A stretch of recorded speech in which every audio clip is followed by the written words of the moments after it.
Assalamualaikum warahmatullahi wabarakatuh. Apa kabar Bunda cantik, sehat dan bahagia selalu. Sebelumnya mari kita berselawat dan berdoa sesuai dengan keyakinan kita masing-masing. Jangan lupa like, subscribe, dan komen. Yuk, mari kita mulai petualangan kita hari ini. Selamat mendengarkan. Assalamualaikum warahmatullahi wabarakatuh. Apa kabar Bunda? Semoga hari Anda menyenangkan. Kali ini HM bercerita akan membacakan sebuah novel karya dari Desi Gemini. Disclaimer, Bunda bisa membaca novelnya secara lengkap di aplikasi Viso Novel dengan judul Gadis Desa yang Hidup Miskin dan Terhina. Singkatnya, Mentari adalah putri gadis berusia 17 tahun yang tumbuh dan besar di kampung dengan hidup yang serba kekurangan. Dia dirawat oleh sang nenek dari ibunya, neneknya bernama Sumi. Ibunya meninggal dunia saat usia Mentari baru 7 tahun, bernama Rianti.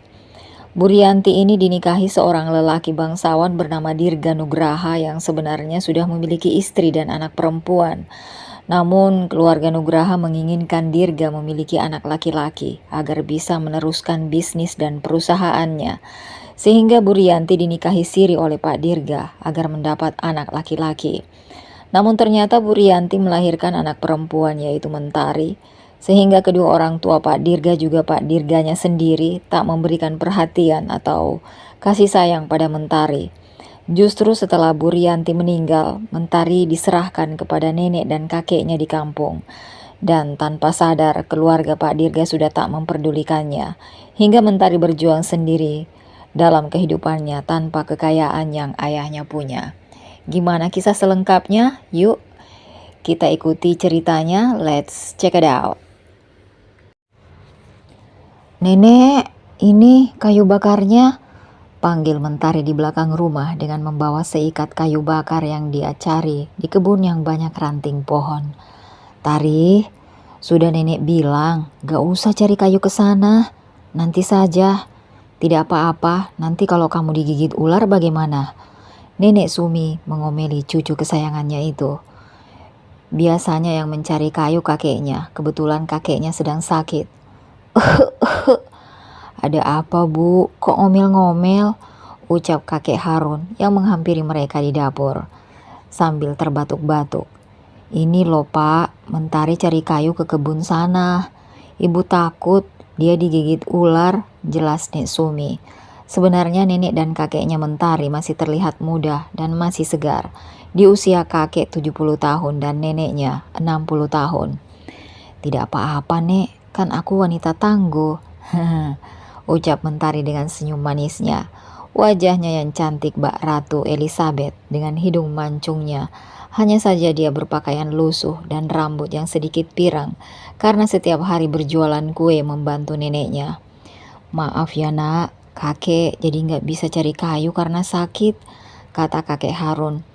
Sudah, kakek istirahat saja, aku bisa kok, kakek nggak usah khawatir, ucap Mentari. Mentari sangat disayangi oleh kakek dan neneknya, waktu dia tinggal oleh ibunya. Dia seperti anak yang kehilangan orang yang sangat berharga dalam hidupnya, karena waktu tinggal di kota dengan ayahnya, Agra Nurgaha. Walau dia tak diberi kasih sayang oleh ayah dan oma opanya, namun ibunya selalu membelanya dan melindunginya. Di sana dia juga selalu makan enak walaupun selalu diperlakukan tidak baik. Saat makan bersama keluarga besarnya, Mentari dan ibunya hanya makan di kamar pembantu bersama pembantu lainnya.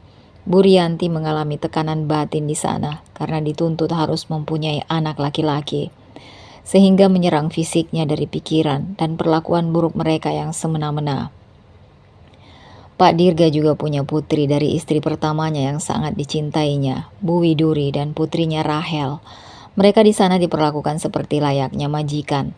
Namun orang tua Pak Dirga ingin Widuri memiliki anak laki-laki namun tak kunjung hamil lagi. Sehingga dia menikahkan anaknya lagi sampai mendapatkan anak laki-laki namun belum terwujud. Sehingga keberadaan Mentari tak dianggapnya. Mentari sering sekali merasa ingin dipeluk ayahnya, namun sang ayah yang memang tak pernah mencintai ibunya. Semua hanya terpaksa karena hanya untuk mendapatkan anak laki-laki. Jangankan dipeluk, waktu kelahirannya pun Pak Dirga dan orang tuanya tak menemaninya di rumah sakit. Hanya pembantulah yang disuruh menjaganya. "Nenek, apa kuenya sudah matang?" tanya Mentari. "Belum, sebentar lagi," jawab Nek Sumi. Rumah nenek dan kakeknya Mentari hanya terbuat dari kayu. Bangunan kayu yang sudah usang, kehidupan yang miskin tak mampu membeli kompor gas. Walaupun begitu Mentari merasa lebih aman dan nyaman tinggal di kampung. Walau hidup susah, namun kasih sayang kakek dan neneknya penuh untuk Mentari. "Tari, kapan kamu ujian sekolah?" "Minggu depan, Nek." "Tapi aku belum bayar uang ujian sekolahnya, Nek." "Memangnya berapa?" 250.000, Nek. "Uang dari mana?" Memang selama ini di kampung walaupun Mentari hidup susah, namun sekolah dinomor satukan oleh kakeknya, agar Mentari nantinya bisa menjadi wanita yang bisa mencapai cita-citanya. "Nanti nenek tebok celengan deh buat kamu bayaran." "Memang nenek punya celengan?" "Ada, tapi nenek nggak tahu cukup atau tidak." "Kalau aku pinjam sama ibunya Rania dikasih tidak ya, Nek?" ucap Mentari. Rania adalah anak dari Pak D-nya, kakak laki-laki almarhum Burianti. Pak D Reno dan istrinya asih. Pak D Reno selama ini hanya numpang dengan istrinya yang ekonominya lebih dari keluarga kakek dan neneknya Mentari. "Jangan pinjam sama dia lagi, Nak. Nanti kamu cuma dimaki-maki saja. Nenek kasihan sama kamu." "Habisnya pinjam sama siapa lagi, Nek? Cuma dia kan saudara kita. Kalau tetangga kan semua nggak pernah ada yang mau bantu, Nek." "Ya sudah, kamu jual dulu kue-kue ini, nanti uangnya buat kamu bayar ujian sekolah." Mentari sekolah memang dibantu oleh pemerintah karena dia siswa tak mampu. Namun untuk kelulusan dan ujian tetap dia harus bayar. Bahkan baju-bajunya pun hanya minta bekas Rania, sepupunya. Setelah kue-kue yang dimasak neneknya matang, Mentari membawanya berkeliling jualan hingga sore hari. "Nek, aku berangkat jualan dulu ya. Doakan laku semuanya. Amin. Hati-hati ya sayang," kata Nenek Sumi. Mentari memang salah satu anak yang cerdas di sekolah. Ya, dia selalu mendapatkan juara kelas. "Hei, anak miskin, jualan terus gak kaya-kaya, kasian," ledek bela anak tetangganya yang juga teman sekolahnya. Karena sudah terlalu sering menjadikan Mentari gadis yang kuat dan sabar untuk menghadapi hinaan mereka. "Lihat saja Bella, aku akan buktikan kalau nanti aku akan lebih sukses dari kamu," batin Mentari. Dia terus berjalan ke kampung sebelah untuk menjual kue-kuenya. Hingga jam 5 sore, kuenya masih ada sedikit. Akhirnya Mentari pulang ke rumah. Saat dihitung uang hasil jualannya hanya dapat 80.000 saja. "Assalamualaikum, Nek, kakek," ucap Mentari. "Kakek masih sakit?" "Tidak, sudah lebih baik, Nak. Bagaimana kuenya? Laku semua?" "Masih ada sedikit." "Tidak apa-apa, kita makan saja ya," jawab kakek. Mentari pun mengangguk. "Ini uang celengan nenek ada 150.000 totalnya. Nah, kalau ditambah uang jualan cukup tidak, Nak?" "Ini hanya 80.000, Nek. Masih kurang 20.000 ya?" "Nanti aku pinjam sama Bude ya, Nek. Semoga dikasih," ucap Mentari. Kakek dan neneknya saling bertatapan. "Ya sudah, coba saja. Terus besok untuk modal jualan bagaimana, Nek? Untuk lauk makan juga." "Sudah, gak usah mengkhawatirkan besok, Nak. Besok kita bisa makan timun. Di kebun kakek ada pepaya juga, kan bisa dimasak." "Terima kasih ya, Nek. Kek, maafin Mentari selalu menyusahkan kakek sama nenek." "Kakek dan nenek yang minta maaf. Kamu jadi hidup susah di sini. Coba kamu sama ayah kamu pasti tidak susah." "Aku lebih baik di sini. Walau susah tapi disayangi. Di sana aku hanya dimusuhi dan tak pernah disayang ayah," jelas Mentari.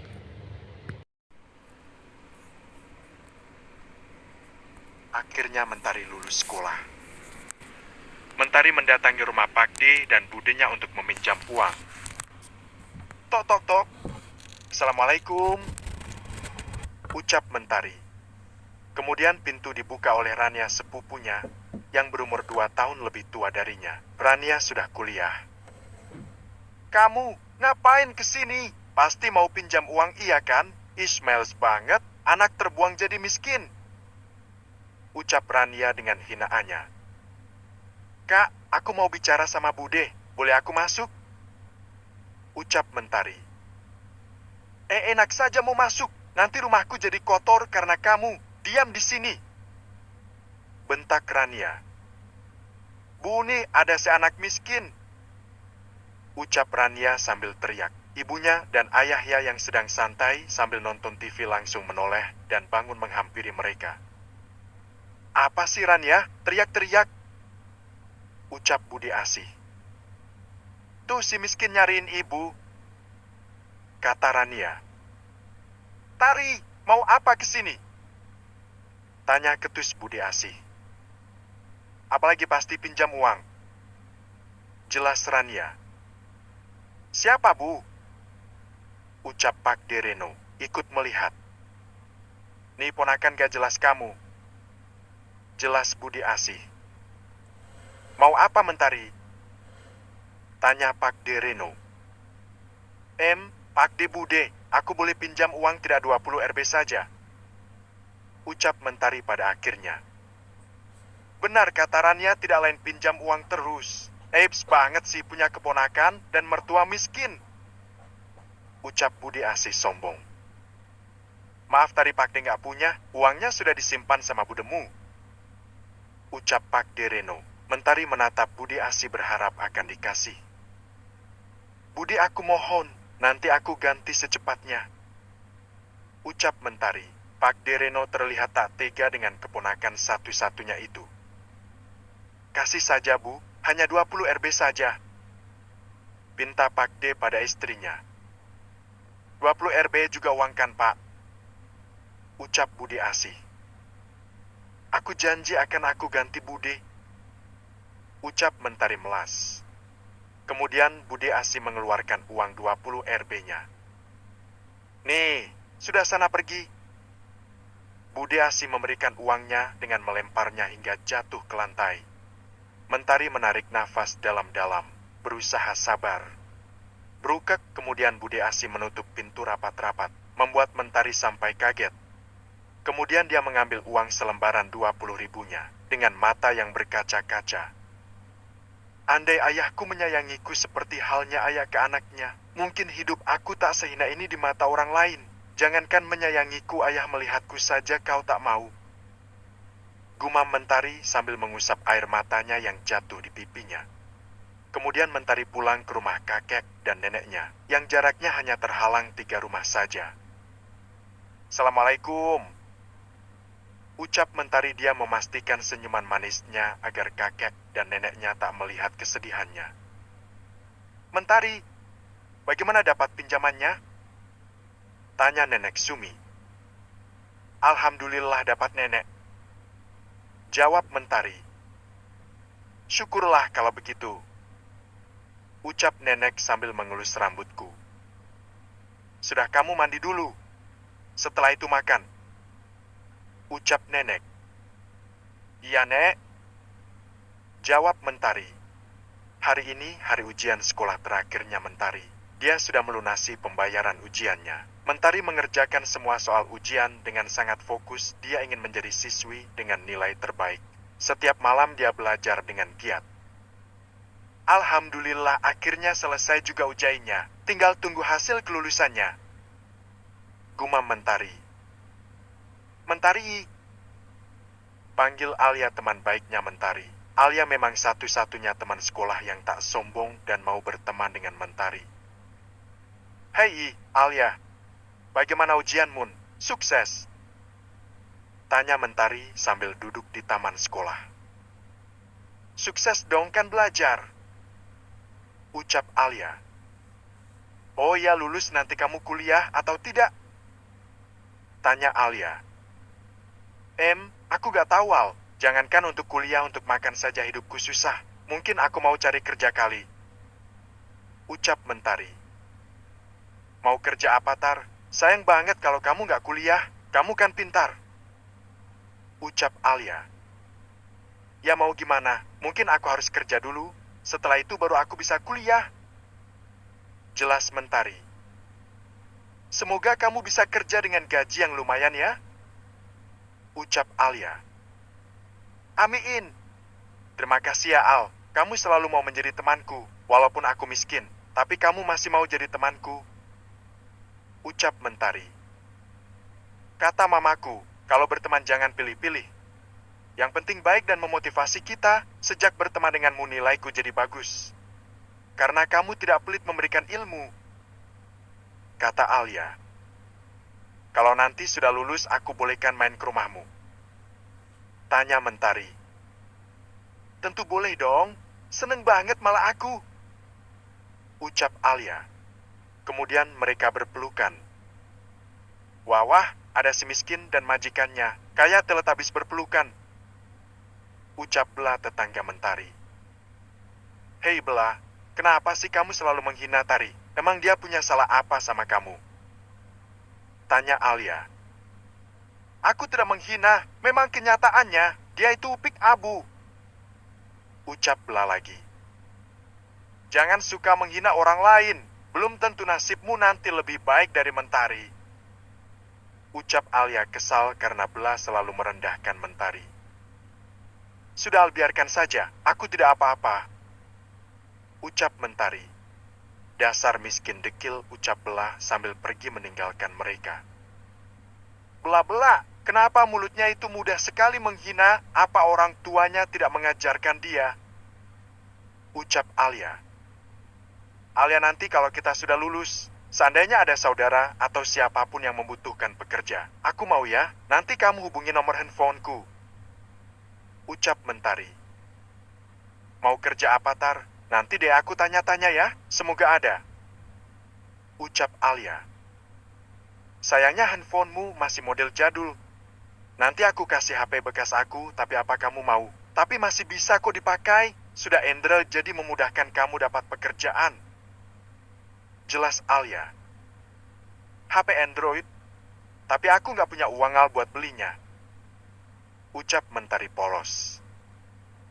Tidak usah beli, Ta. Itu aku di rumah ada handphone bekas mamaku gak dipakai. Nanti aku pinta buat kamu, ucap Alia.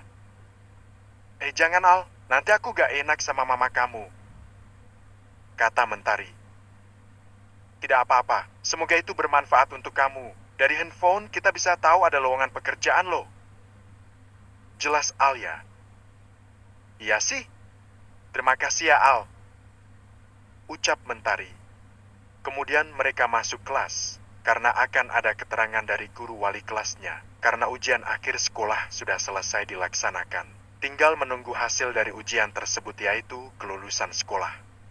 Seminggu kemudian tibalah hari pengumuman kelulusan sekolah. Semua siswa dan siswi berkumpul di halaman sekolah untuk mendapatkan ucapan terakhir apel dari kepala sekolah. Setelah apel selesai, semua berlari ke arah mading sekolah. Di sana tertulis daftar nama siswa dan siswi yang lulus, dan tidaknya Mentari dan Alia juga ikut mencari namanya. Saat Alia melihat nama Mentari dan juga namanya yang bertulisan lulus di sampingnya, langsung berpelukan sangat gembira. Alhamdulillah Tari, kita lulus. Ini namamu dan ini namaku, tunjuk Alia pada kaca mading tersebut. Ih, akhirnya aku senang banget, ucap Mentari. Kemudian di sana juga ada beberapa siswa dan siswi yang menerima beasiswa kuliah di universitas di kota, salah satunya Mentari yang terpilih. Wah, Mentari, kamu dapat beasiswa kuliah. Ayo ambil saja kesempatan ini, jangan disia-siakan. Kamu harus merubah nasibmu, ucap Alia. Iya sih, tapi Al, walau dapat beasiswa tetap saja ke kota butuh biaya buat ongkos, juga kos tempat tinggal, ucap Mentari. Kangen ibu. Mentari dipanggil pihak sekolah untuk membicarakan tentang beasiswa yang diterimanya. Bagaimana Mentari? Kamu dapat kesempatan di universitas bagus di kota apa, mau kamu ambil atau tidak? Ucap kepala sekolah. Aku belum tahu, Pak. Soalnya biayanya aku tidak ada untuk ke kota tersebut. Masa tenggangnya sampai kapan ya, Pak? Tanya Mentari. Batasnya sampai 1 tahun. Ini formulirnya kamu simpan, juga tanda bukti beasiswanya. Nanti kalau kamu sudah punya uang segeralah kuliah. Karena kamu gadis pintar dan berprestasi, Mentari jangan kamu sia-siakan. Ucap Pak Kepala Sekolah. Baik Pak, terima kasih. Ucap Mentari. Setelah itu Mentari pulang mengabarkan kepada kakek neneknya kabar baik itu. Alhamdulillah cucu kesayangan nenek dan kakek akhirnya lulus sekolah dan dapat beasiswa. Ucap kakek bahagia. Makanya kakek sehat-sehat ya, biar kakek sama nenek nanti menyaksikan kesuksesan aku. Ucap Mentari senang. Wah, wah, wah, ada yang lagi bahagia nih, sampai lupa sama hutangnya. Ucap Bude Asih yang tiba-tiba datang tanpa permisi. Asih, kamu, ada apa? Tanya kakek Harun. Pak, itu bilang sama cucu kesayanganmu yang terbuang itu. Bayar hutangnya masih kecil sudah berani berhutang. Belum bayar lagi. Ucap Bude Asih seperti marah-marah. Maaf Bude, aku belum punya uangnya. Insya Allah aku ganti besok sore. Ucap Mentari. Awas ya kalau besok tidak diganti. Saya bikin malu kamu satu kampung. Ucap Bude Asih menunjuk-nunjuk Mentari. Lagian ya kamu itu anak orang kaya. Bodoh benji sih, bukannya tuntut ayah kamu minta uang sana sama dia. Punya anak kok gak diurus. Ucap ketus Bude Asih. Cukup Asih, silakan pulang. Jangan cari ribut di sini. Malu sama tetangga. Ucap kakek Harun membelah cucunya.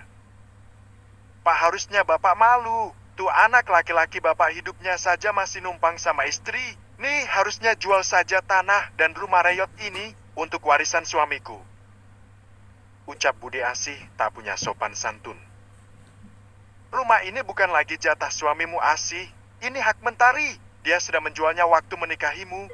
Bukankah rumahmu yang bangun juga reno uang hasil jual tanah bagiannya? Ucap kakek tegas pada menantunya yang sombong dan tak punya sopan santun itu. Lagian anak ini tuh gak jelas statusnya. Buat apa dikasih warisan? Ucap Bude Asih. Cukup Bude, jangan lagi ribut-ribut, kasihan kakek baru saja sembuh dari sakitnya. Lebih baik Bude pulang. Bude tenang saja, aku akan ganti uangnya nanti.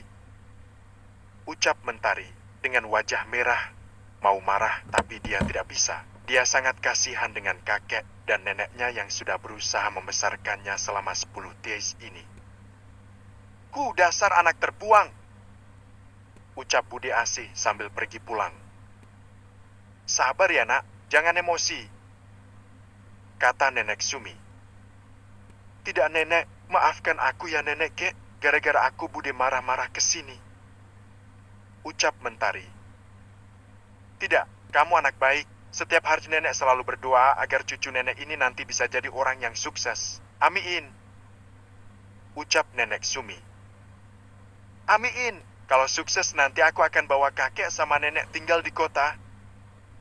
Ucap Mentari dengan air mata yang mau tumpah.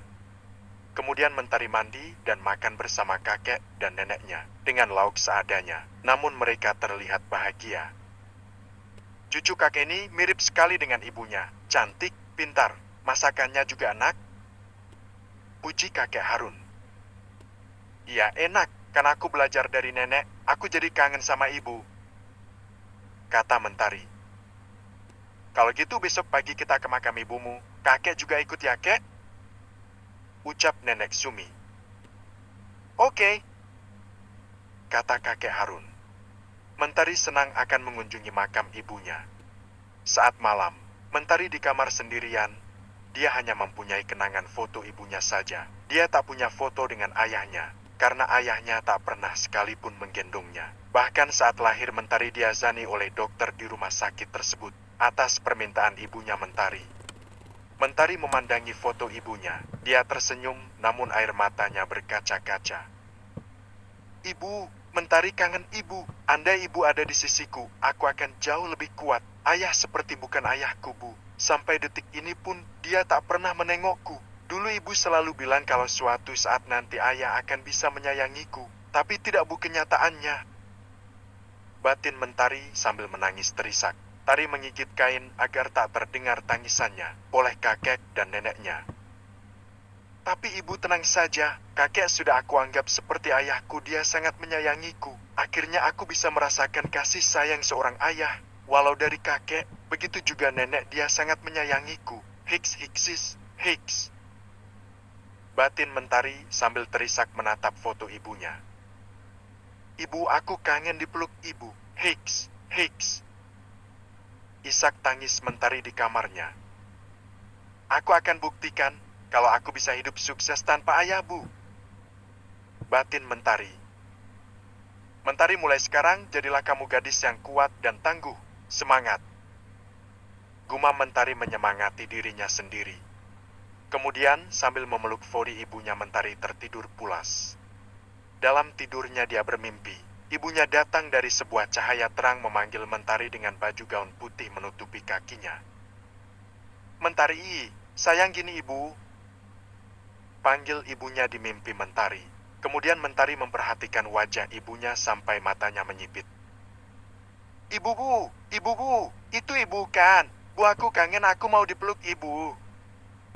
Ucap Mentari dalam mimpi sambil berlari tersenyum menghampiri ibunya, sambil menangis bahagia. Ibu! Mentari memeluk ibunya, kemudian ibunya menghapus air mata Mentari dengan kedua tangan ibunya. Nak, jangan bersedih, ibu selalu ada di dekatmu untuk melindungi kamu. Jangan dengarkan kata-kata buruk orang lain, teruslah melangkah ke depan, anak ibu pasti bisa, ucap Bu Rianti dalam mimpi Mentari. Ibu, ayah sudah melupakanku, Bu. Huhuhu. Tangis Mentari dalam mimpi mengadu pada ibunya. Tidak apa-apa, biarkan saja, kan ada kakek Harun. Anggap dia ayahmu saja ya. Ucap Ibu Rianti dalam mimpi. Ibu seperti peri, cantik sekali. Ucap Mentari mengagumi ibunya. Ibunya tersenyum. Karena ibu punya kamu yang selalu menghiasi diri ibu. Doamu membuat ibu menjadi cantik, nak. Kata ibunya dalam mimpi. Kemudian ibunya memeluk Mentari erat. Dan Mentari merasakan pelukan hangat ibunya. Dan seketika mimpinya hilang. Namun Mentari memanggil ibunya tanpa sadar, berucap dengan mulutnya. Ibu, ibu, jangan tinggalin aku, Bu. Ukau Mentari. Kemudian Mentari terbangun dengan menarik nafasnya dan terduduk. Ternyata hanya mimpi. Gumam Mentari, lalu mengambil foto ibunya dan menciumnya lalu memeluknya. Terima kasih ibu, sudah menemuiku dalam mimpi. Ibu sangat cantik. Batin Mentari. Mentari terbangun di sepertiga malam. Dia minum segelas air putih, lalu dia berwudu dan sholat malam. Kemudian dia berdoa pada Sang Maha Kuasa. Ya Allah, sampaikan doaku untuk ibuku. Bahagiakan dia di sana ya Allah. Ya Allah, izinkan juga aku bisa membahagiakan kakek dan nenekku. Aku sangat menyayanginya ya Rob. Mentari berdoa dalam sholatnya. Menolak lamaran tiba-tiba. Pagi hari Mentari sudah sholat subuh dan memasak nasi dan membuat sayur labuh dan jagung bening untuk makan kakek dan neneknya juga. Wah, cucu kakek rajin banget, pagi-pagi sudah selesai masak. Ucap kakek Harun yang sudah terlihat sehat dan segar. Kakek, silakan kek sarapan. Nenek mana? Tanya Mentari. Nenekmu lagi nyapu halaman depan. Banyak daun gugur jadi bala. Kata kakek dengan logat kampungnya. Kemudian mereka sarapan bertiga apa adanya. Setelah itu mereka bersiap untuk ke makam ibunya Mentari. Sampai di makam, Mentari dan kakek neneknya langsung membaca doa dan yasin. Setelah selesai Mentari menaburkan bunga di atasnya sambil berbicara. Ibu, semalam kita sudah bertemu. Terima kasih ibu sudah hadir di mimpiku. Aku bahagia dipeluk ibu. Ucap Mentari. Sang kakek dan neneknya saling menatap tak mengerti. Ibu tahu tidak, aku sudah besar loh, Bu. Mungkin kalau sama ibu masih tinggian aku juga sudah lulus sekolah, Bu. Dan dapat beasiswa, Bu. Semoga aku bisa kesampaian kuliah ya, Bu. Ucap Mentari. Amin, jawab kakek dan neneknya sambil tersenyum. Kemudian Mentari mencium nisan batu makam ibunya. Setelah selesai Mentari pulang bersama kakek dan neneknya. Saat di jalan dekat rumahnya, tetangganya menghampirinya. Dia adalah salah satu tetangga yang bisa dibilang kaya dan mempunyai anak laki-laki bernama Aris. Bu Sumi, Pak Harun, Neng Mentari. Pada dari mana? Tanya Bu Holis, tetangga seberang rumah kakek Harun. Ini Mama Aris dari makam ibunya Mentari. Jawab Nenek Sumi. Oh, ya, begini Bu, saya mau bicara bisa? Tanya Bu Holis. Bisa, ada apa ya? Ucap Nenek Sumi. Sebentar ya, Aris sini. Panggil Bu Holis pada anaknya itu. Kemudian Aris menghampiri mereka, dan mereka bicara di luar rumah kakek Harun. Begini Pak, Bu Neng Mentari, ini Aris anak ibu. Katanya sudah lama naksir sama Neng Mentari. Cuma katanya Neng Mentari cuek saja. Jelas Bu Holis pada mereka, membuat Mentari menatap kakek neneknya, heran. Maksudnya apa ya Mbak? Kata Nenek Sumi yang menyebutnya Mbak. Begini Bu, Pak, kalau boleh kan Mentari sudah lulus sekolah. Bagaimana kalau saya lamar menjadi istrinya Aris? Ucap Bu Holis tanpa basa-basi. Apa? Ucap kaget Mentari. Aris menatap Mentari dengan senyum malu-malu. Aris ini memang bisa dibilang anak mami. Iya Neng, Neng Mentari mau kan?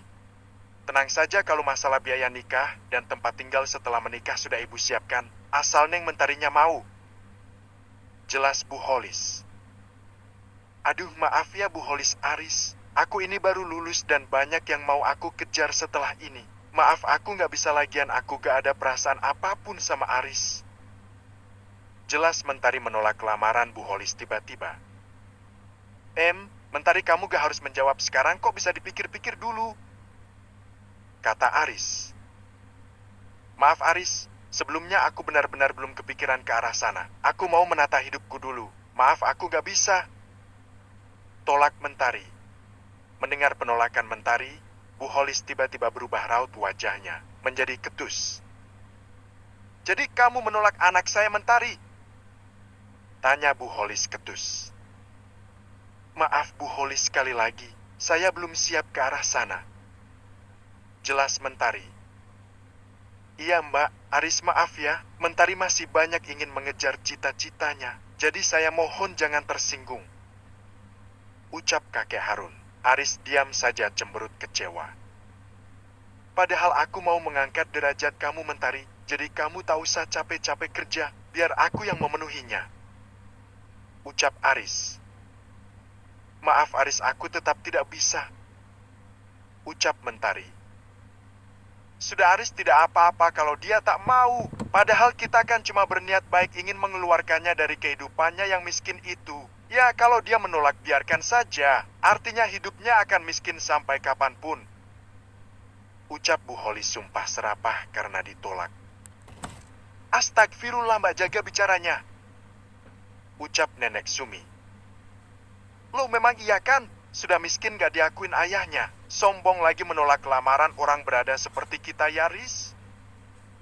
Ucap Bi Holis yang malah menghina Mentari.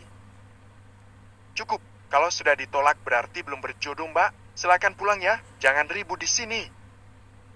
Ucap kakek Harun. Ayo Riz kita pulang, lagian di sini lama-lama gatel ibu. Ternyata orang susah bisa sombong juga belaga menolak lamaran anak orang kaya. Kata Bu Holis sambil pergi menarik tangan Aris anaknya. Astagfirullah. Ucap Mentari mencoba menahan amarahnya. Dia sambil mengelus-ngelus dadanya. Mentari kamu tidak apa-apa nak? Tanya kakek Harun. Tidak kek, tenang saja, aku kuat kok. Maaf ya kek aku menolak, karena aku belum ingin menikah usianku saja baru mau 18 TH. Kata Mentari. Loh kakak pun tak memaksa kamu untuk menerima. Lagian lihat saja sifatnya seperti itu. Kakek juga berpikir 1000 kali. Ucap kakek. Iya sayang, kejar dulu cita-citamu. Setidaknya hidup kamu sudah mandiri dan tidak sulit lagi. Ucap Nenek Sumi. Iya Nek, lagian ada-ada saja si Aris itu. Gak ada angin gak ada hujan dia tahu-tahu melamar aku. Aneh. Ucap Mentari. Sudah ayo masuk kita bersih-bersih dulu. ajak kakek masuk ke dalam. Di luar sana Bu Holis merasa kesal dengan penolakan Mentari yang menurutnya sudah merendahkan harga dirinya. Dia langsung ke rumah Bude Asih untuk menceritakan kejadian penolakan tadi. Bude Asih dan Bu Holis itu memang memiliki karakter yang sama. Sama-sama sombong dan berani. Padahal gak tahu etika dan menghargai orang lain. Apa jadi si Mentari sudah beraninya menolak lamaran anakmu Aris? Tanya Baid Asih memastikan ceritanya. Iya Bu Asih, lagi sekali keponakan kamu itu. Padahal kan aku cuma ingin hidupnya jauh lebih enak kalau menikah dengan anakku. Ucap Bu Holis. Emang tuh si Mentari belagu banget. Sudah syukur ada laki-laki yang mau menikahi dia, yang statusnya saja belum jelas. Ucap Bude Asih. Iya, aku juga nyesel sudah bela-belain baik-baikin dia agar lamaran anak aku diterima. Dia dengan soknya menolak. Sudah miskin saja belagu. Ucap Bu Holis. Sabar Bu Holis. Nanti biar aku kau tegur dia. Anak itu memang tak punya malu hidup miskin terus. Minjam duit terus. Jelas Bude Asih. Padahal Mentari baru pinjam uang 20 RB saja. Sedangkan sebelumnya setiap pinjam tak pernah dapat. Iya Bu Asih, tolong tuh kasih pelajaran keponakannya yang belagu itu. Cewek-cewek tuh mengantri dengan anakku. Dia cuma anak yang tidak jelas saja. Beraninya menolak. Ucap Bu Holis kesal dan marah. Tenang saja Bu Holis. Gak usah khawatir. Biar nanti aku beri dia pelajaran kalau cari suami kaya itu susah. Ucap Bude Asih. Bantuan teman baik. Mentari mendapatkan telepon dari Alia temannya. Halo Mentari, bisa tidak kamu ke rumahku sekarang? Tanya Alia di panggilan teleponnya. Bisa, tapi aku jalan kaki jadi lama. Ucap Mentari. Naik ojek saja, nanti aku yang bayar di sini. Kata Alia. Tapi aku gak enak jadi merepotkanmu, ucap Mentari. Tidak, sudah, cepat, aku tunggu sekarang juga, ucap Alia dengan meyakinkan Mentari. Ya sudah, aku kesana sekarang. Kata Mentari. Oke. Kemudian Mentari bersiap, dia memakai celana jeans dengan kaos lengan panjang namun press body. Dengan rambut digerai, Mentari wajahnya dominan ke ibunya, namun kulitnya putih kemerahan seperti ayahnya. Lo cucu nenek sudah cantik, mau kemana? Tanya Nenek Sumi. Aku mau ke rumah teman nenek, dia menyuruhku ke rumahnya, paling 10 menit dari sini. Ucap Mentari. Kamu jalan kaki nak? Tanya kakek. Tidak kek, nanti naik ojek di depan, kata Alia, nanti dia yang bayar ojeknya. Jelas Mentari. Ya sudah, kamu hati-hati ya nak. Ucap kakek Harun. Iya kek, kalau gitu aku pamit ya. Assalamualaikum. Mentari pamit mencium tangan kakek dan neneknya. Kemudian dia berjalan ke depan lalu naik ojek. Sampai di rumah Alia, benar saja Alia menunggunya di depan. Kemudian dia membayar ojeknya.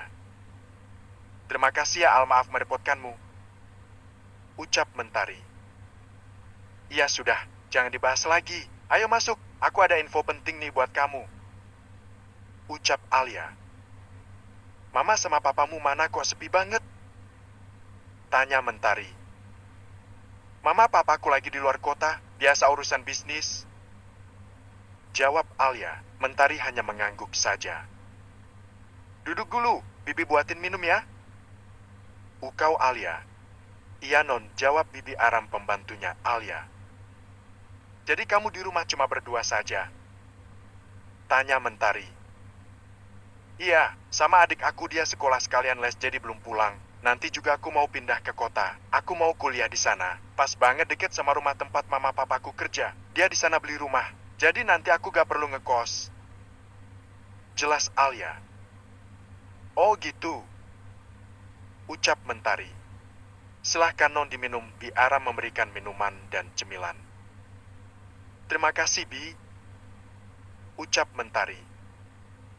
Tar, aku dapat info nih dari om aku yang di kota. Katanya ada loker untuk lulusan SMA, kerjanya Senin sampai Jumat, Sabtu Minggu libur. Cuma permasalahannya adalah kerjanya bagian cleaning service, bersih-bersih gitu.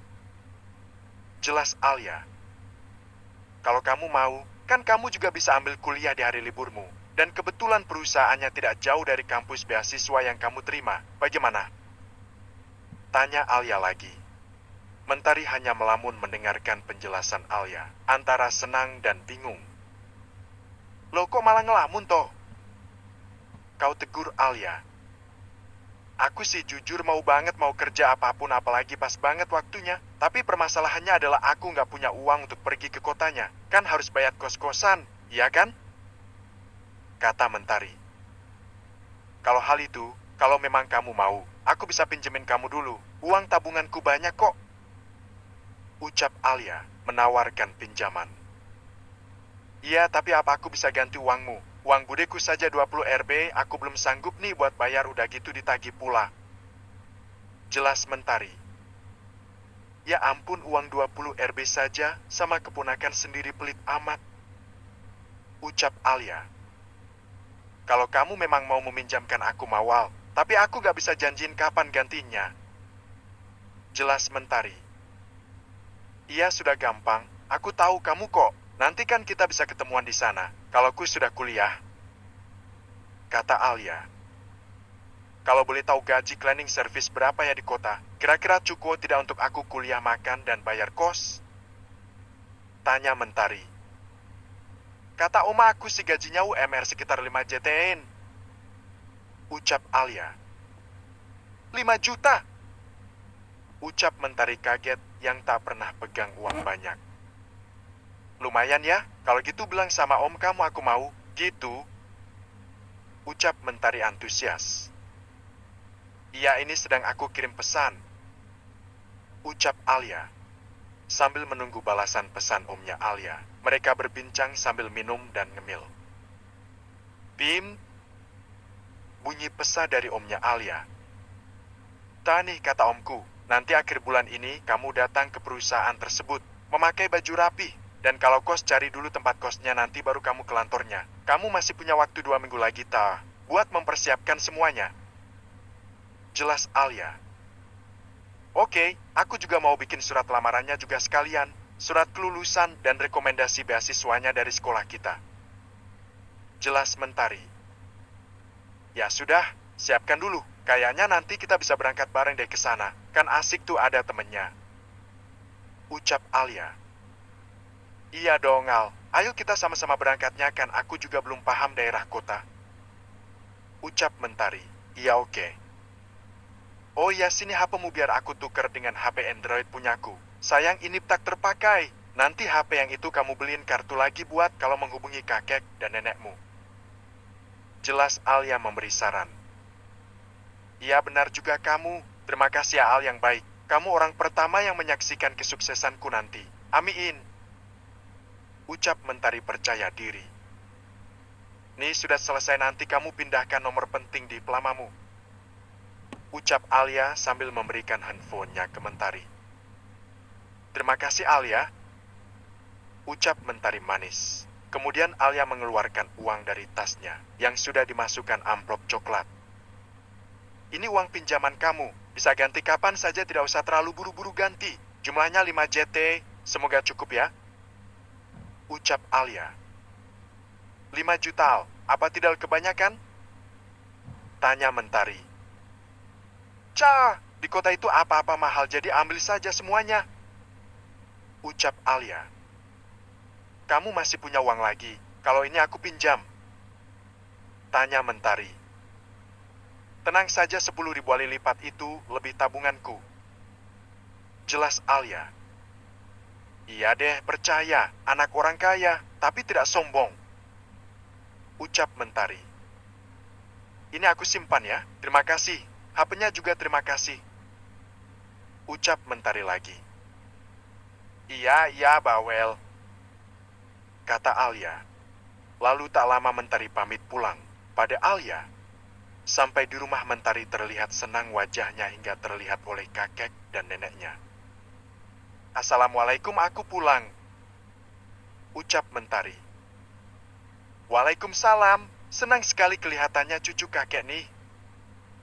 Ucap kakek Harun. Kakek nenek aku mau bicara. Mentari mau kerja di kota sambil kuliah. Kebetulan ada tawaran kerja di sana. Dan libur di hari Sabtu dan Minggu. Untuk jadwal aku kuliah. Bagaimana? Ucap Mentari memberitahu. Kakek dan neneknya saling menatap. Mereka merasa takut kalau cucunya jauh dari dia. Kamu yakin mau kerja di kota? Kakek khawatir sama kamu. Kan perempuan, nak? Ucap kakek. Yakin, kek. Aku bisa jaga diri kok. Lagian nanti aku sama Alia juga perginya. Karena kuliah kita satu kampus. Jelas Mentari. Kemudian Mentari menjelaskan perihal HP dan uang yang dipinjamkan oleh Alia.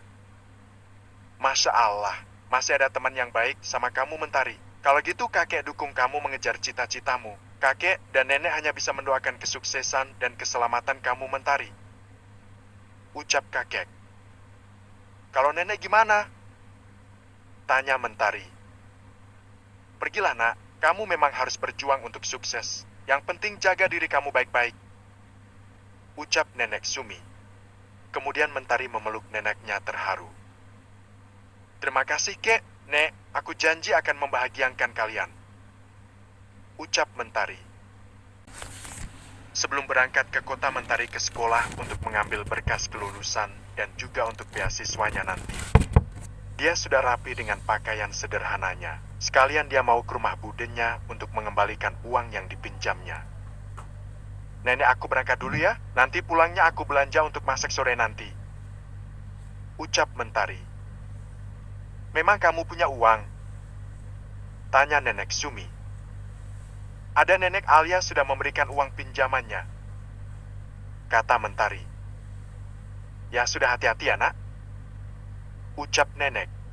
Sampai di rumah Bude. Di sana sedang banyak ibu-ibu tetangga yang sedang berkumpul, tidak lain bergosip. Assalamualaikum, Bude. Ucap Mentari pada Bude Asih. Waalaikumsalam. Jawab Bu Asih ketus. Ini Bude, aku mau balikin uang Bude yang aku pinjam. Kata Mentari sambil memberikan uang 50 Rb. Bude Asih langsung merampas uangnya. Memang Mentari ingin mengembalikan uangnya dengan uang 50 Rb. Walaupun utangnya hanya 20 Rb. Hei Mentari, kamu itu nggak tahu diri banget ya. Masa dilamar sama anak Bu Holis kamu nolak sih? Belagu banget. Kamu tuh ngaca harusnya. Ucap kasar tiba-tiba Bu Asih pada Mentari. Aku belum ingin menikah, Bude. Lagian Bude tahu dari mana? Tanya Mentari. Dari mana? Bu Holis cerita. Bikin malu saja kamu. Kamu itu miskin, untuk makan saja gak ada uang. Jangan belaga nolak. Ucap Bude Asih memberikan nasihat. Maaf Bude, usiaku saja baru mau 18 stage. Bulan besok, aku ingin cari uang dulu untuk bantu kakek dan nenek. Ucap Mentari. Kamu dengar ya, nenek sama kakekmu itu memang sudah miskin dari dulu. Biarkan saja, kalau kamu ingin hidup enak ya harusnya jangan menolak Aris. Bodoh sekali kamu tuh. Ucap Bu Asih emosi berapi-api. Iya Tarik, kamu itu harusnya terima kasih masih ada orang kaya yang mau sama kamu. Lihat saja bajumu dekil, lusuh gak ada wanginya jadi gadis. Ucap Bu Marni tetangga sekitar. Mentari hanya bisa menarik nafas dalam-dalam agar bisa bersabar menerima hinaan mereka. Maaf Bude, aku permisi. Pamit Mentari. Hei, saya belum selesai bicara. Dasar anak tidak sopan. Ucap Bu Asih. Ada apa lagi Bude?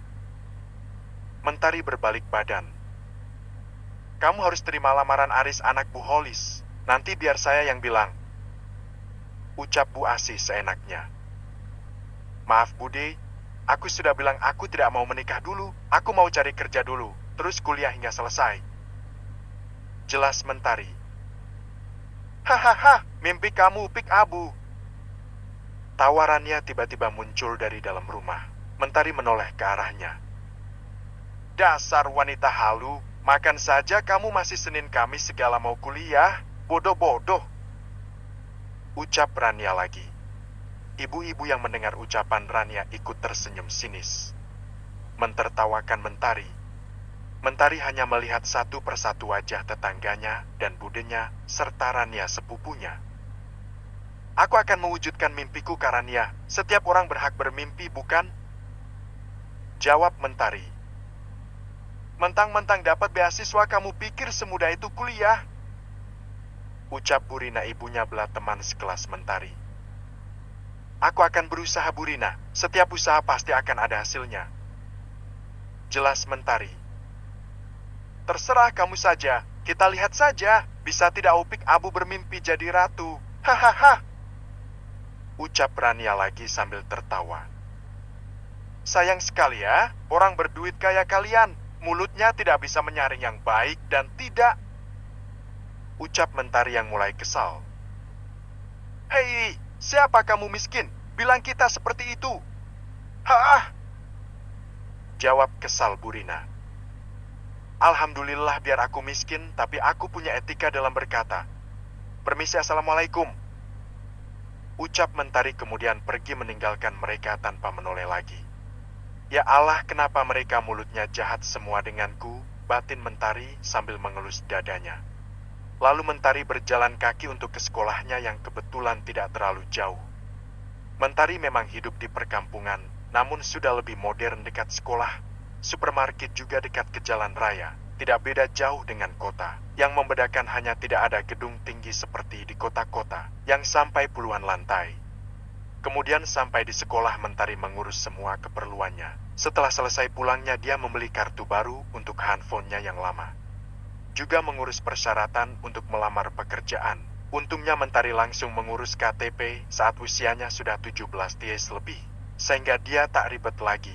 Setelah urusannya selesai, Mentari pun pulang ke rumah kakek neneknya. Tak lupa dia mampir di warung untuk membeli kebutuhan pokoknya dari uang yang dia pinjam dari Alia, teman baiknya. Permisi, Bu. Ucap Mentari di warung sembako dekat rumahnya. Kamu mau belanja apa, mau ngutang? Ucap Bu Lasmi, pemilik warung. Aku mau beli kok, Bu. Ucap Mentari sambil melihat kanan kiri banyak orang juga yang sedang belanja dan melihat ke arahnya semua. Beneran mau beli? Jangan ngutang, kalau ngutang aku gak kasih. Pasti kamu bayarnya tar besok lagi, nunggu punya uang. Bosan saya. Jelas Bu Lasmi. Tidak, Bu Lasmi, kali ini tarik bayar kok. Maaf kalau selama ini Tari suka ngutang di sini dan bayarnya suka telat. Ucap Mentari dengan nada lemah. Dia malu karena diperhatikan banyak orang. Ya Allah, begini amat ya nasib orang miskin. Semua orang berhak menghinaku sepertinya. Batin Mentari. Ya sudah, mau beli apa saja? Tanya Bu Lasmi. Terigunya 1 kilogram, telurnya 1 kilogram, minyaknya 2 liter, sardennya yang kecil 4.000 waling, Bu. Berasnya 5 kilo, ucap Mentari. Membuat Bu Lasmi tidak yakin Mentari bisa membayarnya belanja sebanyak itu. Biasanya terigu setengah kilo saja dia mengutang. Sudah? Tanya Bu Lasmi. Mie instannya 10, Bu. Ucap lagi Mentari. Sudah, Bu. Jadi berapa semuanya? Tanya Mentari. Semuanya jadi 200 Rp pas. Kata Bu Lasmi kemudian memperhatikan Mentari yang mengambil uang dari dalam tasnya. Ini, Bu, uangnya. Mentari menyerahkan uang 2 lembar merah. Kemudian dia menyunggingkan senyumnya. Oke, pas. Punya uang dari mana kamu? Tanya Bu Lasmi. Dari Allah, Bu. Terima kasih, kalau gitu aku permisi. Ucap Mentari kemudian pergi. Tumben ama dia pegang uang banyak, pasti dikasih sama orang lain. Ucap Bu Lasmi. Kenapa sih orang-orang tuh gak ada bosannya menghina aku? Apa salahku pada mereka? Hanya karena aku miskin dan kakek nenekku miskin. Ya Allah, rasanya aku ingin sekali membuktikan pada mereka kalau aku bisa hidup lebih baik dari ini. Gumam Mentari sepanjang jalan pulang ke rumahnya. Sampai di rumah, dia membawa belanjaan sampai jalan keberatan. Di sana masih banyak ibu-ibu yang bergosip. Saat mereka melihat Mentari membawa banyak belanjaan, mereka terheran-heran. Hei Tari, dapat bantuan dari mana? Tanya Bu Marni. Namun Mentari tak menjawabnya, dia sudah malas meladeni tetangganya yang selalu saja menyakiti hatinya. Ih, sombong sekali. Orang miskin itu, kata Bu Marni karena dicuekin. Flashback masa lalu. Dengar ya, aku melakukan ini hanya untuk mendapatkan anak laki-laki dan aku tidak pernah mencintaimu. Jadi jangan berharap aku memperlakukanmu sama dengan istri pertamaku. Karena dia satu-satunya wanita yang aku cintai. Kamu akan mendapatkan bayaran mahal setelah kamu bisa memberikan anak laki-laki. Ucap Pak Dirga Nugraha saat malam pertama dengan keadaan Bu Rianti ibu dari Mentari sudah bertubuh polos tanpa pakaian di dalam selimutnya. Dia menangis terseduh setelah memberikan kenikmatan pada suami sirihnya itu. Pak Dirga justru langsung mengucapkan kata-kata yang sangat menyakitkan Bu Rianti. Hiks, ya Allah, ternyata dia menikahiku dengan tujuan hanya ingin mendapatkan anak laki-laki. Hiks. Bu Rianti menangis terisak di dalam selimutnya. Pak Dirga setelah mendapatkan keperawanannya, Bu Rianti langsung pergi tidur bersama istri tercintanya Bu Widuri. Ibu Widuri adalah cinta pertama Pak Dirga. Mereka menikah saling mencintai dan memiliki anak perempuan bernama Rachel. Sebenarnya yang diharuskan menuntut keturunan anak laki-laki adalah orang tuanya Pak Dirga. Prinsip keluarga dari turun-temurun adalah pewaris harus wajib anak laki-laki yang meneruskan perusahaan. Sebulan kemudian Bu Rianti dinyatakan hamil. Awal-awal dia diperlakukan sangat baik oleh keluarga Pak Dirga. Kemudian setelah 6 bulan kehamilannya, Pak Dirga dan istrinya, juga mamanya Pak Dirga Ibu Sukma, mereka ingin mengetahui jenis kelamin sangat jabang bayi. Setelah mengetahui bahwa 99% Bu Rianti mengandung anak perempuan, Pak Dirga juga keluarganya sangat kecewa dengan Rianti. Padahal yang namanya kehamilan jenis kelamin itu sudah takdir dari Yang Maha Kuasa. Sial, kenapa kau mengandung anak perempuan? Aku menginginkan anak laki-laki. Kamu mengerti? Bentak Pak Dirga saat sudah berada di rumah. Ada apa ini, Dirga? Tanya Pak Amar, ayah dari Pak Dirga. Ini loh Pak, wanita kampung ini malah hamil anak perempuan. Dirga kan menikahinya untuk mendapatkan anak laki-laki. Jelas Oma Sukma, Bu Widuri istri Pak Dirga, tersenyum puas. Jangan harap kamu bisa merebut perhatian suamiku, Rianti, batin Bu Widuri. Mah, sabar, mungkin nanti saat anak kedua dia akan hamil anak laki-laki. Kenapa waktu awal kemarin kamu tak membawa istrimu itu ke dokter untuk program bayi laki-laki? Ucap Pak Amar. Lebih baik aku tak usah punya anak lagi saja daripada harus anak perempuan lagi. Gak berguna. Ucap Pak Dirga. Apa maksudmu, Dirga? Kamu mau menggugurkan anak itu ya? Tanya Pak Amar. Jika itu yang terbaik, kata Pak Dirga. Mes, tolong jangan gugurkan anak ini, dia tidak berdosa, Mes. Aku akan merawatnya. Hiks. Bu Rianti memohon pada suaminya sambil berlutut dan memegang kakinya. Kemudian Pak Dirga mendorong Bu Rianti dari pegangan kakinya. Lepaskan, menjijikan, ucap Pak Dirga dengan jahatnya. Pelayan, tolong pindahkan kamar, dia di belakang. Bersama kalian, tidak suka melihatnya. Perintah Pak Dirga. Baik Tuan. Selama Bu Rianti hamil hingga menjelang melahirkan, Rianti tak diperlakukan dengan baik. Dia malah disuruh menjadi pelayan seperti yang lain. Bu Rianti sabar ya, Bibi tahu kalau keluarga ini memang sangat keras dan kejam. Ucap Bibi Jenap pembantu yang sudah cukup lama bekerja di rumah keluarga Nugraha. Aku harus kuat demi anak aku, Bi. Kalau aku pulang ke rumah orang tuaku, pasti mereka akan sedih. Ucap Bu Rianti kala itu. Hari menjelang kelahiran putri Bu Rianti. Permisi Tuan, Nyonya, itu Bu Rianti sepertinya akan melahirkan, ketubannya sudah pecah. Ucap Bi Jenap dengan sangat panik memberitahu majikannya. Mereka sedang berkumpul di ruang keluarga, hanya saling pandang, tak ada rasa peduli atau terkejut kaget. Bibi bilang saja sama-sama supirnya, bawa dia ke rumah sakit terdekat, nanti aku beri uang untuk biayanya. Ucap Pak Dirga. Tapi Tuan, sudah sana mau saya pecat kamu. Tinggal bawa saja ke rumah sakit, apa susahnya? Bentak Oma Sukma. Baik Nyonya, jawab Bi Jenap. Kemudian Bijenap membawa Bu Rianti ke rumah sakit dengan supir di rumah tersebut. Tega sekali mereka padaku, padahal bayi ini juga anak dan cucu kandung mereka, Bi. Huhuhu. Ucap Bu Rianti sambil mengusap dan menahan kontraksi. Sabar Bu Rianti, Bibi akan menemani kamu. Jangan khawatir ya. Ucap Bijenap menenangkan. Sampai di rumah sakit, Bu Rianti langsung ditangani dokter dengan lahiran normal. Berselang 1 jam lahirlah putri cantiknya, yang diberi nama Mentari Putri dengan harapan agar anak ini bisa menerangi setiap kehidupannya. Bu Rianti tahu kalau keluarga Dirga tak akan mau memberikan nama untuk anak perempuan yang tidak diinginkannya itu. Sayang, ibu akan menyayangimu sampai kapanpun. Ibu tidak akan membiarkanmu disakiti mereka. Ucap Bu Rianti sambil dielus-elus di gendongannya. Beberapa hari kemudian Bu Rianti pulang sendiri tanpa dijemput dan tak ada yang peduli dengan anaknya yang baru lahir itu. Masa ini anak kita?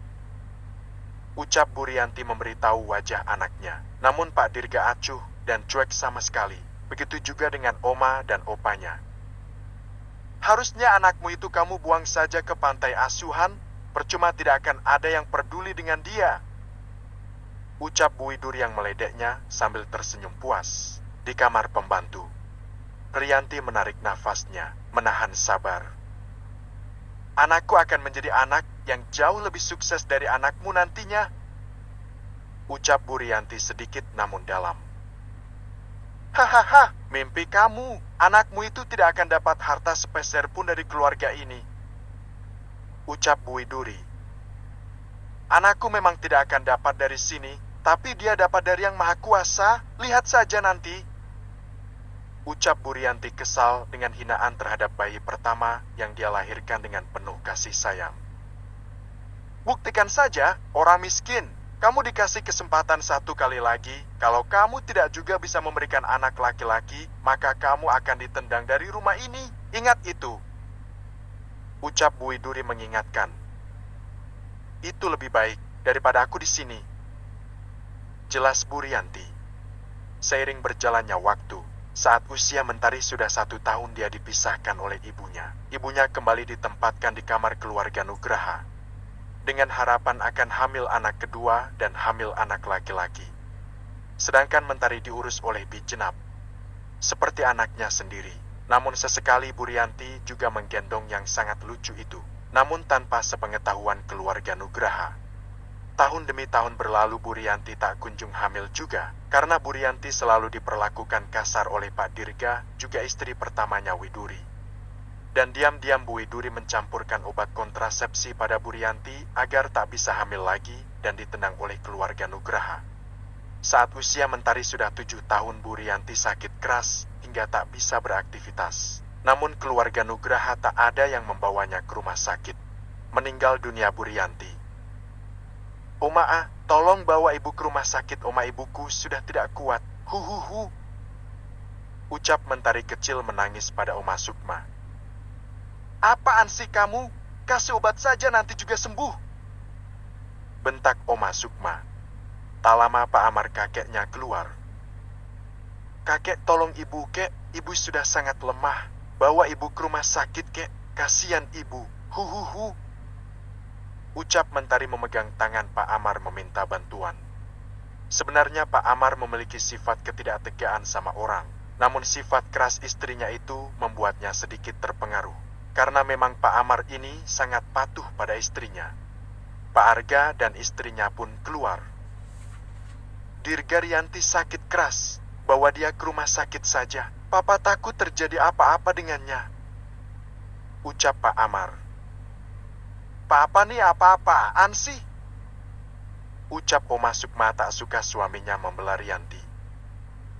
Ayah, aku tahu ayah tidak suka denganku. Tapi aku mohon ayah selamatkan ibuku. Huhuhuhu. Mentari berlari dan memohon di kaki ayahnya Pak Dirga. Pak Dirga hatinya tak tersentuh sedikit pun melihat tangisan putrinya yang tak pernah disentuh olehnya. Hei, sana pergi, ini tuh papaku bukan papamu. Dorong Rachel anak Bu Widuri yang tak suka dan tak mau papanya direbut oleh Mentari. Mentari yang bertubuh kecil dan kurus usianya 7 tahun, sedangkan Rachel 12 tahun. Mentari hingga tersungkur ke lantai. Kakak ibuku sakit keras. Tolong biarkan ayah membawa ibuku ke rumah sakit. Huhuhuhu. Ucap Mentari yang wajahnya sudah basah oleh air matanya. Wajahnya yang imut dan bibirnya yang mungil. Tuan, tuaan. Bijenap lari terpogoh-pogoh menghampiri mereka. Tuaan Ibu Rianti, tuan. Ucap Bijenap gugup dan melihat ke arah Mentari anaknya Rianti. Tak tega. Kenapa Rianti? Tanya Bu Widuri. Bu Rianti meninggal, tuan. Ucap Bijenap sambil menangis. Semua kaget dengan meninggalnya Rianti. Mereka semua menganggap remeh penyakit yang diderita ibunya Mentari. Bu Widuri tersenyum tipis, merasa menang. Ibu, tidak ibu, jangan tinggalkan Mentari. Huhuhuhuhu. Mentari lari ke kamar belakang tempat ibunya terbaring. Ibu, bangun ibu. Huhu, jangan tinggalin Mentari ibu. Mentari terus menggoyangkan badan ibunya agar bangun. Semua menghampiri ke arah kamar Rianti di belakang. Sayang, sabar ya nak, ibumu sudah tidak sakit lagi. Hiks, hiks. Ucap Bijenap juga ikut terisak merasakan kesedihan hati Mentari juga meninggalnya Rianti yang sangat kasihan. Bijenap menyaksikan semua penderitaan Rianti dan Mentari selama di sini. Ibu, ibu sudah tidak bisa bangun lagi, Bi. Tangis Mentari memeluk bibi Jenap. Iya nak, tidak apa-apa sayang, ibu sudah tidak sakit lagi. Sekarang, biarkan ibu pergi ke surga ya nak, hiks hiks. Ucap Bijenap menenangkan Mentari sambil mengelus dan memeluknya. Kemudian Mentari menatap ayah dan opanya, dengan tatapan kecewa. Ayah jahat sama ibu. Kalau saja ibu dibawa dari kemarin-kemarin, ibu pasti tertolong oleh dokter. Huhuhu, kalian gak peduli dengan ibuku. Kalian gak punya hati. Huhuhu. Mentari marah dengan keluarga Nugraha. Namun saat Mentari bicara tak ada yang berani menjawabnya. Ibu, maafkan aku ibu. Kenapa ibu tinggalin Mentari? Mentari kan sayang sama ibu. Katanya ibu akan jagain aku terus sampai aku besar nanti. Huhuhu. Mentari polos terus berbicara di depan jasad ibunya. Kemudian keluarga Nugraha mengurus pemakamannya. Namun Pak Amar menyuruh ajudannya untuk menjemput orang tua Rianti di kampung. Dengan jarak tempuh 2 jam.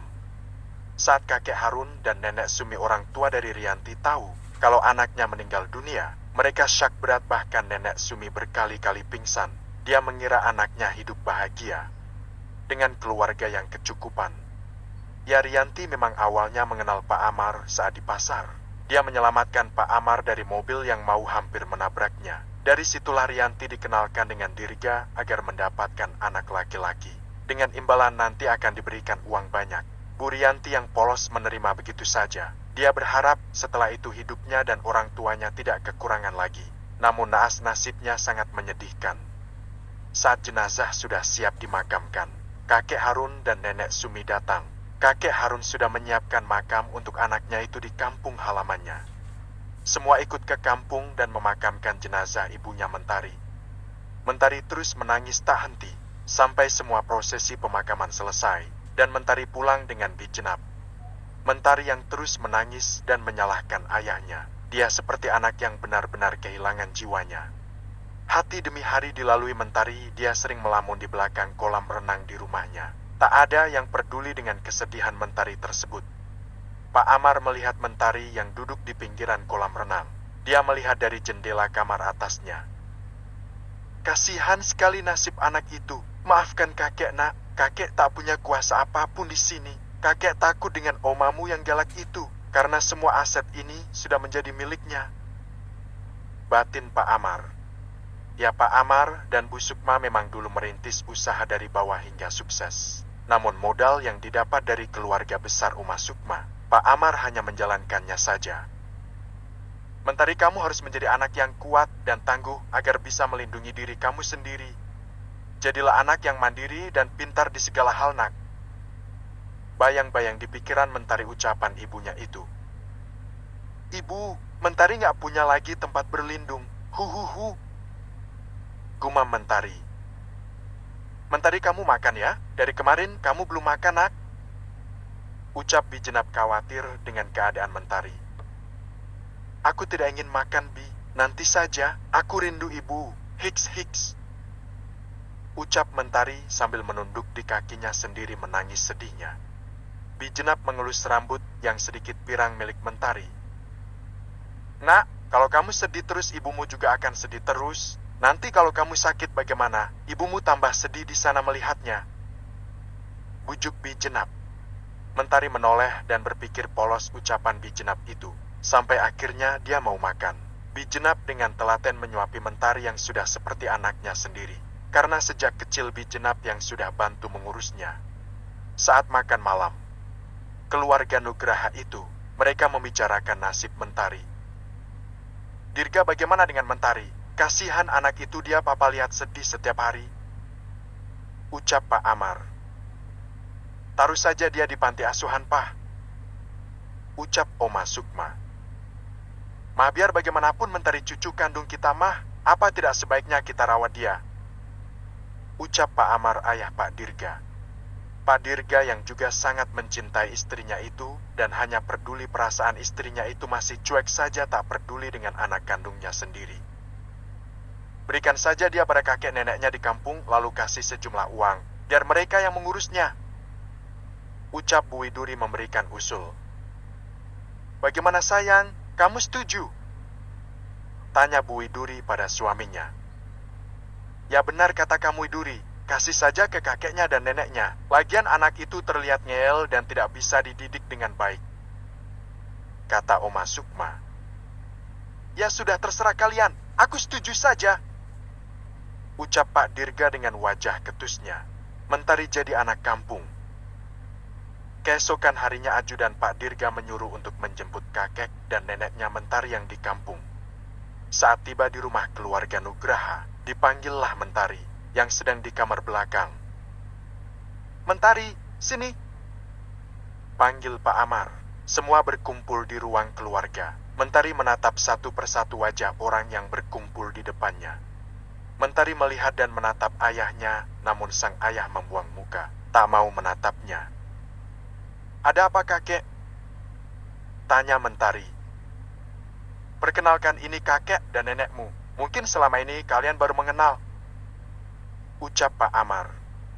Nenek Sumi saat melihat Mentari seperti melihat Rianti kecil. Sini sayang, ini nenek kamu. Panggil Nenek Sumi dan langsung memeluknya. Mentari bingung dengan kakek dan neneknya yang baru dia kenal selama ini. Karena Rianti dilarang untuk menemui orang tuanya setelah menikah. Mentari merasakan pelukan hangat neneknya itu persis seperti pelukan ibunya. Jadi ini nenek aku? Tanya Mentari. Iya nak, ini ibunya, ibu kamu Rianti. Ucap Nenek Sumi dengan mata yang berkaca-kaca. Mentari merasakan seperti nyaman di pelukan neneknya. Nenek, aku kangen ibu. Kapan aku bisa bertemu dengan ibu lagi? Tanya Mentari polos pada neneknya. Nenek Sumi bingung harus jawab apa. Nanti kita ke rumah ibumu, dekat dengan rumah kakek. Bisa setiap hari mengunjunginya Mentari. Ucap kakek Harun. Walau baru bertemu, ketulusan dan kasih sayang mereka kini sangat dirasakan Mentari. Mentari terlihat lebih cerah wajahnya mendengar ucapan kakeknya itu. Mentari, mulai hari ini kamu ikut ya sama mereka. Mereka itu kakek dan nenekmu. Nanti kamu sekolah di sana. Jelas Pak Amar, opanya Mentari. Mendengar ucapan Pak Amar, Mentari menatap wajah ayahnya, yang buatnya seperti orang lain. Mentari merasakan sayatan di hatinya saat melihat ayahnya yang tak mau menatapnya dan peduli dengannya. Walau dia masih kecil, tapi Mentari memiliki hati yang peka dan mudah menangis.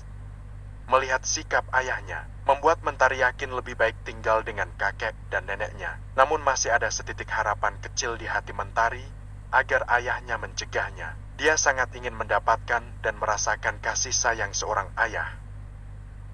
Ayah, apa ayah menyayangiku? Tanya Mentari dengan tatapan sayunya. Namun Pak Dirga tak ingin menatap wajah Mentari karena takut iba dan terutama dia takut istrinya akan marah. Pergilah dengannya, di sana kamu akan mendapat kasih sayang. Ucap Pak Dirga. Jadi ayah memang tak pernah menyayangiku, bahkan ayah tak mau menatap wajahku. Apa aku ini buruk untukmu, ayah? Hati aku sakit, ayah. Ucap Mentari dengan mata berkaca-kaca. Sang nenek dan kakeknya tahu kalau ternyata cucunya tak dianggap di sini. Kasihan sekali cucuku, batin kakek Harun. Kakek nenek, ayo bawa aku pulang ke sana. Di sini aku tidak bahagia, tidak ada yang sayang sama aku. Cuma Bibi Jenap yang sayang dan peduli sama aku. Ucap Mentari dengan wajah kecewanya.